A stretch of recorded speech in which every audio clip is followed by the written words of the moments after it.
2024. urtea ona izan da Mondragonentzat. Salmentak hasi egin dira, enplegua sendotu dugu eta inbertsio garrantzitsuak egin ditugu etorkizuneko negozioak bultzatzeko.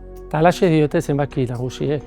Mondragon lehiakorra, berritzailea eta indartsua eraikitzen ari gara. Eta osagai horiekin ekingo diogu 2025 urteari.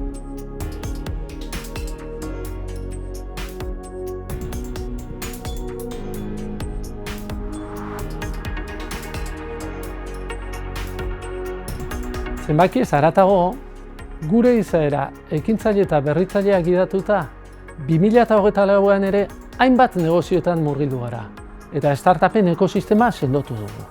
Apustu irmoa egin du Mondragonek sektore eta negozio berriekiko.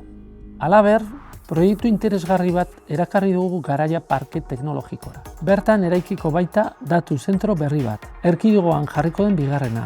Enpresen zein erakundeen eraldaketa digitala bultzatzeko sortuko dena. Eta lankidetza ere bada Mondragonen identitatearen ezaugarri bat. Lankidetzaren arloan, Mondragon eta Lagunaroren artean egindako ahalegina aipatuko nuke. Horri esker, gure elkartasun mekanismo garrantzitsuenetako baten berezitasuna eta iraunkortasuna bermatzea lortu dugu.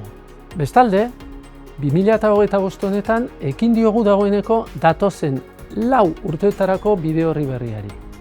Esan beharrik ez dago, erronkaz beterik datorkigula. Eta zentzu honetan, mezu argi bat luzatu nahi nizueke. Kooperatiba protagonista zarete eszenatoki berri horretan. Denok batera, aurrera!